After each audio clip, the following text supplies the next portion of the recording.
Hey guys, welcome back to the Digest This podcast. I'm your host, Bethany Cameron, and today I'm giving you the bird. We're talking about chicken, and we're talking about bleach in your chicken. We're talking about Costco chicken, the ingredients in it. So if you're one to grab a Costco rotisserie chicken or just eat chicken in general and you just get it from the store, even if it's organic, this is the episode for you because you're going to want to know which brands to get from, what to stay away from, and all the nitty-gritty. There's a lot of talk about colostrum and all the benefits, but there's so many on the market. How do you choose or know which is the best with the best practices and one that will actually have a beneficial effect on your body? Because let's face it, you guys, you can spend less money on similar items, but if that product has no effectiveness, what's the point? I first tried Armor Colostrum almost 3 years ago before all the hype. And what I love about Armor is that they use a proprietary cold chain biopotent technology that distills over 200 functional nutrients, guaranteeing the highest bioactive integrity and bioavailability. Armor Colostrum isn't just a supplement you take just one time. It is a whole food you can easily incorporate that can help support hair growth, immunity, gut and skin health, and so much more. If you've been on the fence and want to try Armor, you can get a discount by going to tryarmor.com and use my code DIGEST for a discount. I hope you guys love it. We are in the thick of flu season, and of course, it's January, so everyone is just getting over all the holiday rush, all the eating sweets, and everyone's catching a cold. So, I don't have a secret method. I wish I did, but one of my favorite arsenals to keep my immunity in its topmost best shape possible is Manuka honey. Manuka honey contains a special antibacterial compound called MGO, and the higher the MGO concentration in the honey, the stronger its antibacterial effect. So obviously you want the highest MGO possible. Now, there's a lot on the market, and of course, the higher the MGO, the more expensive it is, but I have a deal because quality products do sometimes cost a little bit of money. But if you go to manucora.com/digest, you will get an amazing discount and some extra goodies. So again, that's manucora.com/digest. And that's going to get you a whopping discount plus some free goodies. I hope you love this honey just as much as I do. All right, first I want to talk about the chicken that you buy at the grocery store, even if it's pasture raised and organic, because I don't know if you knew this, but 97% of chickens processed in the USA, or I should say the USDA facilities, are bathed in chlorine. Even certified organic farms and their processors do it. So you see, after a chicken is defeathered, it is always immediately put into an ice bath. This is very important for the entire process. It cools down the chicken immediately and reduces the risk of chicken spoiling. However, when you're processing a lot of chickens, they all take this bath together. So if there is one chicken that has, let's just say, a high amount of salmonella, it could spread bacteria to the other chickens in the bath. This is why the USDA demands that meat processors use an additional layer of sanitation. The most popular method of sanitizing is adding chlorine to the ice baths. So according to the USDA, chlorine-bathed chickens are completely safe for consumption. However, if you're like me and the majority of humans, you most likely want to avoid consuming bleach. In fact, Europe has banned chlorine-washed chickens for concerns over safety and effectiveness. That's no surprise to me since the EU is way ahead of the health game. Come on, America, catch up, please. So, how can you know if there's chlorine on or in your chicken? Well, you can't. It's undetectable to the human senses for 99.9% of people. And sadly, it's not required to disclose sanitation ingredients like chlorine, soap, etc. on the packaging. Given the statistics, it's pretty safe to assume that if you purchase chicken in a store in the US, it has chlorine on or in it. All right, so I'll be sharing in just a second what chicken farmers and brands do not use chlorine, so stay tuned for that. But first, I wanted to pivot for just a second and talk about Costco's rotisserie chicken because these birds are flying off the shelves, no pun intended. So, what's in a Kirkland seasoned rotisserie chicken? Well, there's about 10 ingredients, including the chicken. So 9 if you're not including the actual chicken. So there's 10, 9, whatever, in this pre-roasted bird. And I'm going to explain why you may never want to eat a Costco rotisserie chicken again. So we're often told, that you should never eat anything or put anything on your body if you don't recognize the ingredients. And well, that goes for this chicken, since most of us have no idea what xanthan gum or potassium benzoate are, or more importantly, what they're doing to our bodies. I'm going to decode the ingredients in Costco's rotisserie chicken. I keep saying that. So let's just go into it. So first of all, the chicken, that's pretty self-explanatory. So it's a whole chicken. And here's a fun fact. Costco's rotisserie chickens weigh about 3 pounds, which is nearly twice that of those sold at Whole Foods and Kroger. Second ingredient is water. So this keeps the chicken moist, but also it's a little misleading since water adds to the final weight of the so-called, quote, 3-pound chicken. All right, now let's get into the seasonings. They add salt. This is added for flavor, but also salt keeps you wanting more since salt just makes you crave more of it, right? If you add salt to something, of course it's going to be flavorful, but it kind of gets you going back for more.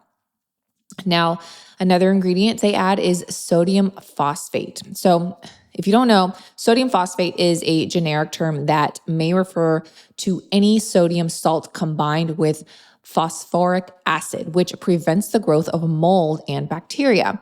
They're usually added as texturizers and emulsifiers, allowing for the uniform dispersion of numerous ingredients and spices. One study suggests phosphate additives contribute to the prevalence of chronic kidney disease, and the FDA even issued a safety warning concerning the use of over-the-counter sodium phosphate products to treat constipation. All in all, this is an ingredient to be aware of. Another ingredient they add is modified food starch. So modified food starch is extracted from just different sources, but in this case, potato and tapioca. Then it's treated physically, enzymatically, or chemically to partially break down the starches. So not fully break down, but just partially. It's typically used as a batter to give foods a light, crispy texture, which explains why so many are addicted to the chicken's skin. So the potato dextrin, it's another ingredient here, not the food starch. This is potato dextrin, separate ingredient. So this is a starch that's been broken down by means of chemical reaction. It's often used to provide a gloss or shine to baked goods, or in this case, the chicken. And certain types of dextrins are used as carriers or like for flavors, spices, and colorants. Another ingredient you may be familiar with is carrageenan. Now, they also add this to the Costco chicken. Carrageenan is, of course, it's widely used in the food industry for its gelling, thickening, and stabilizing properties. Some studies showcase a connection between carrageenan ingestion and inflammatory bowel disease. I personally can attest that whenever I used to eat gums before I got super sick, I didn't know anything about nutrition. You pretty much know my story if you've been a follower for a long time, but carrageenan, it said it was, it's natural, it's safe, yada, yada, but it wrecked my stomach. And I didn't know why. I was getting cramps and bloating and all the things. And I had no idea until I did some deep digging. Interestingly though, the FDA still lists the ingredient as generally recognized as safe because apparently the FDA thinks high fructose corn syrup is safe. And okay, yes, it is technically safe, right? You're not going to die when you eat it, but it's linked to so many health issues. So I feel like the term grass isn't even good to go by because yeah, it's safe, right? But is it going to cause issues? Yeah. So, I mean, I feel like, is it safe to eat? I don't even know. I'm just like trying to make up something, but you get the idea. It's safe to eat a lot of things. That doesn't mean it's going to cause issues later in life. I mean, you get my point. Okay, moving on. So, sugar. Sugar is another ingredient they add to the chicken. So this is added for flavor, but also in my opinion, it's added to keep you addicted to their chicken, as well as eating more of it, hence ultimately buying more of it. Sugar, we all know the sugar addiction is real. All right, so another ingredient is dextrose. Dextrose is a sugar derived from starches like corn, and it has a very high glycemic index, which means it quickly raises the blood sugar levels. So be aware, especially if you're a diabetic, keto, carnivore, or trying to avoid sugar and blood sugar spikes. Last ingredient, it says spice extractives. So these are exactly what they sound like. Concentrated spices added for flavor. Now, what these spices are remains a mystery because the FDA doesn't require food labels to list each spice by their specific name. So it's basically a mystery, and often when you see the word spice listed as an ingredient, it probably contains yeast extract. And yeast extract is a flavoring ingredient derived from a type of fungus. Now, I cannot say Costco chicken has yeast extract in it per se because it's a mystery. However, using the term spices can easily hide the fact there is this ingredient in it. And in any product, mind you, not just a chicken. So be aware if you see spices or spice extract, I'm always staying clear of that because I don't eat it because a lot of times it is yeast extract. And again, as I mentioned, it is extracted from a type of fungus. All right. So those are the ingredients broken down in the Costco chicken. So if you really still want to eat it, one more thing to think about. It is literally sitting in a plastic. Some Costco's have plastic bags. Some Costco's have the plastic like clamshell container, but it's sitting under a hot heat lamp in or under plastic. So think about that. Going back to the bleach thing that I talked about at the beginning of this episode, I did share that I was going to share to you what companies don't bleach their chicken that I can confirm. So you can save this episode so you can reference back to it later or get a pen, jot it down, whatever's easiest for you. Here we go. Grassroots Farmers Co-op. They don't use bleach in their chicken. Bell and Evans. Another one, Farmer Focus. Another chicken company, Greener Pastures. And this may be familiar to you, Mary's Chicken. Yay. So if you see Mary's Chicken in the store, they are bleach and chlorine free. Pasture Bird, that's another one. Cook's Venture. And last but not least, Miller's Bio Farm. Now, a lot of these companies and farms that I did mention, typically you have to buy them direct. I think even direct is better because you're getting it fresh. They're not sitting on the shelf. They're not going through third-party distributors, et cetera. So there's less of a chance of it going bad, sitting in a warehouse, et cetera. But again, it's all up to you. There are, I'm sure, more farms and brands I can guarantee that are out there doing right by us and not using chlorine. However, I am just one person, and perhaps as I meet brands and gather more information over time, I will add to this list. But for now, you can be rest assured that the ones I just mentioned are bleach-free birds. Here we go. First off, Grassroots Farmers Co-op.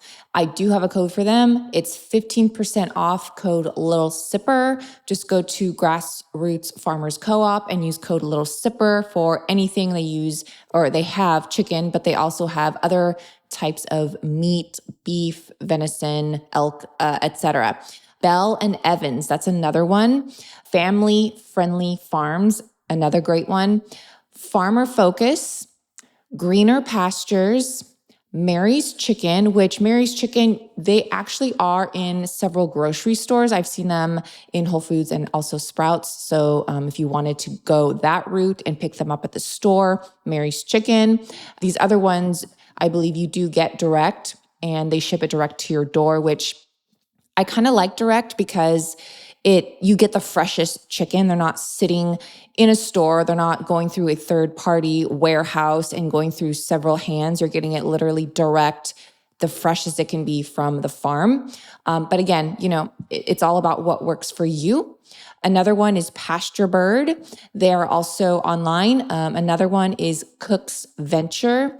And last but not least, Miller's Biofarm. So all of these mentioned are direct to consumer online, except for the Mary's Chicken. There are, I'm sure, more farms and brands out there doing right by us and not using chlorine. However, I am just one person, and perhaps as I meet brands and gather more info over time, I will add to this list. But for now, you can be rest assured that the ones I just mentioned are bleach-free birds.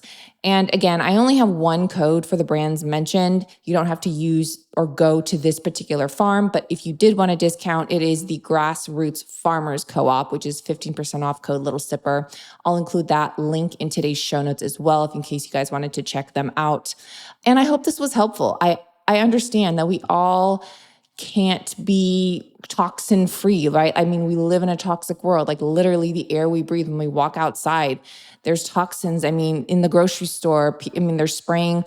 I went into a CVS the other day, and I don't know if they're just like spraying like Glade plugins or they're coming out of the vents, but I literally couldn't even breathe in there. All that to say, I know we can't avoid everything, but we do what we can. We do our part. And I hope this was a helpful bite of knowledge and information that you can take away and just be a little bit more aware of what's going on, because I think that knowledge is power and you can't make informed decisions without being informed. Thanks for listening to this episode of Digest This. If you enjoyed this episode, please leave a review in your podcast app to let us know. If you're ever wondering how you can support me and this podcast, sharing it with your friends and family is the best way. This is a Resonant Media production produced by Drake Peterson and edited by Mike Fry. To email the show, message us at digestthispod@gmail.com. See you next time. The content of this show is for educational and informational purposes only. It is not a substitute for individual medical and mental health advice and does not constitute a provider-patient relationship. As always, talk to your doctor or health team first.